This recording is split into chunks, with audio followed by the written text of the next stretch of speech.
S, big breaking news ಇದು. ಏನು ಉಪಚುನಾವಣೆ, ದಾವಣಗೆರೆ ಉಪಚುನಾವಣೆಯಲ್ಲಿ ಡಿ ಕೆ ಶಿವಕುಮಾರ್ ಅವರು ಏನಾದರೂ ಸಣ್ಣ ಸುಳಿ ಕೊಟ್ರ ಅಂತೇಳಿ. ಯಾಕೆಂದ್ರೆ ಈ ಹಿಂದೆನೆ ಸುಮಾರು ಟಿಕೆಟ್ಗಾಗಿ ಪೈಪೋಟಿ ನಡೀತಾ ಇತ್ತು. ಮತ್ತೆ ಅಲ್ಪಸಂಖ್ಯಾತರಿಗೆ ಟಿಕೆಟ್ ಅನ್ನ ನೀಡ್ಲಿಲ್ವಾ, ಮತ್ತೆ ನಿರಾಶರಾದ್ರ ಅನ್ನೋ ಒಂದು ವಿಚಾರವನ್ನ ಈಗ ನಾವು ತಮ್ಮ ಮುಂದೆ ವ್ಯಕ್ತಪಡಿಸ್ತಾ ಇದೀವಿ. ಯಾಕಂದ್ರೆ ಮತ್ತೆ ಎಸ್ ಕುಟುಂಬಕ್ಕೆ ಮತ್ತೆ ಟಿಕೆಟ್ ಅನ್ನ ನೀಡಿದ್ದಾರೆ ಅನ್ನೋ ಸಣ್ಣ ಒಂದು ಸುಳಿವನ್ನ ನಿಟ್ಟಿದ್ದಾರೆ ಅಂತ ಹೇಳ್ಬೇಕು. ಸಮರ್ಥ ಅವರಿಗೆ ಮತ್ತೆ ಟಿಕೆಟ್ ಅನ್ನ ನೀಡಿದ್ದಾರೆ ಅನ್ನೋದು ಕೂಡ ಹೇಳ್ತಾರೆ. ಯಾಕಂದ್ರೆ ಮುಂದಿನ ಬಾರಿ 70% ನಾವು ಟಿಕೆಟ್ ಆಕಾಂಕ್ಷಿಗಳಿಗೆ ಆ ಮಾತನ್ನ ಕೊಟ್ಟಿದ್ದೀವಿ.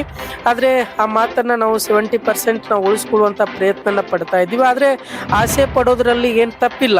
ಆದ್ರೆ ನಮಗೂ ಕೂಡ ಪಕ್ಷ ಮುಖ್ಯ ಆಗುತ್ತೆ, ಗೆಲುವು ಮುಖ್ಯ ಆಗುತ್ತೆ ಅನ್ನೋದನ್ನು ಕೂಡ ಡಿ ಕೆ ಶಿವಕುಮಾರ್ ಅವರು ಇವತ್ತು ಮಾಧ್ಯಮದ ಜೊತೆಗೆ ಮಾತನಾಡಿ ಸ್ಫೋಟಕವಾದ ಮಾಹಿತಿಯನ್ನ ನೀಡಿದ್ದಾರೆ ಅಂತಾನೆ ಹೇಳ್ಬೋದು. ಯಾಕಂದ್ರೆ ಆಸೆ ಪಡೋದ್ರಲ್ಲಿ ತಪ್ಪಿಲ್ಲ. ಆದ್ರೆ ಎಲ್ಲೋ ಒಂದು ಕಡೆ ನಾವು ಕೂಡ ಪಕ್ಷನ ನೋಡ್ಬೇಕು, ಸಮುದಾಯನ ನೋಡ್ಬೇಕು, ಗೆಲ್ಲಬೇಕು ಅನ್ನೋ ವಿಚಾರವನ್ನು ಕೂಡ ಇವತ್ತು ಮಾಧ್ಯಮದ ಜೊತೆಗೆ ಮಾತನಾಡಿರುವಂತದ್ದು. ಯಾಕಂದ್ರೆ ಇವತ್ತು ಸಮರ್ಥ ಅವ್ರಿಗೆ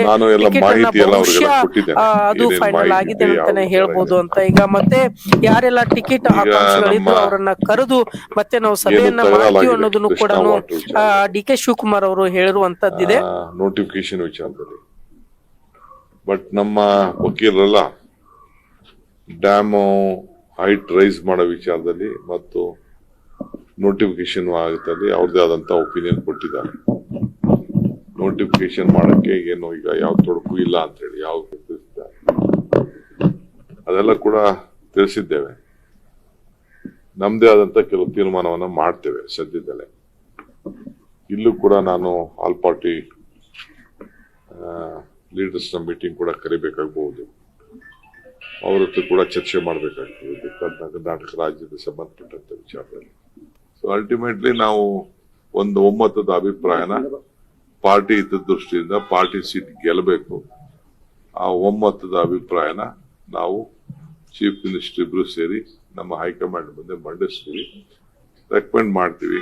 ಆಮೇಲೆ ಅವ್ರು ಏನ್ ತೀರ್ಮಾನ ಮಾಡ್ತಾರೆ ಫೈನಲ್ ACC ಅಧ್ಯಕ್ಷರು, ಜನರಲ್ ಸೆಕ್ರೆಟರಿ ಅವರೆಲ್ಲ, ಎಲೆಕ್ಷನ್ ಕಮಿಷನ್ ಅವ್ರ ಕಮಿಟಿ ಅವ್ರು ಏನ್ ತೀರ್ಮಾನ ಮಾಡ್ತಾರೆ ಆ ಪ್ರಕಾರ ರಿಪರ್ಕೇಶನ್ಸ್ ಕೂಡ ಇದೆ. ಮೈನಾರಿಟೀಸ್ ನಮ್ಗೆ ಬಹಳ ಇಂಪಾರ್ಟೆಂಟ್ ಇದ್ದಾರೆ. ಅವರು ಮೊದಲಿಂದ ಸಪೋರ್ಟ್ ಮಾಡ್ಕೊಂಡು ಬಂದಿದ್ದಾರೆ. ಅಲ್ಲೂ ಅವ್ರದ್ದು ಕ್ಲೈಮ್ ಇದೆ, ಅಲ್ಲೂ ಬೇರೆ ಕಡೆ ಅಲ್ಲೂ ಬೇರೆ ಕ್ಲೈಮ್ಸ್ ಇದೆ.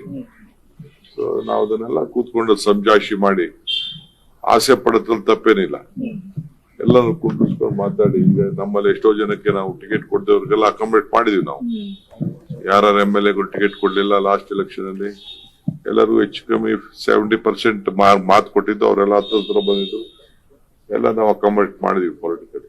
ಸೊ ನಾನು ಎಲ್ಲ ಮಾಹಿತಿ ಎಲ್ಲ ಅವ್ರಿಗೆಲ್ಲ ಕೊಟ್ಟಿದ್ದೇನೆ, ಏನೇನು ಮಾಹಿತಿ ಇದೆ, ಯಾವ ವಿಚಾರ ಇದೆ ಅಂತ.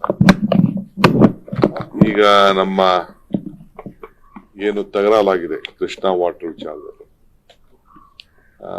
ನೋಟಿಫಿಕೇಶನ್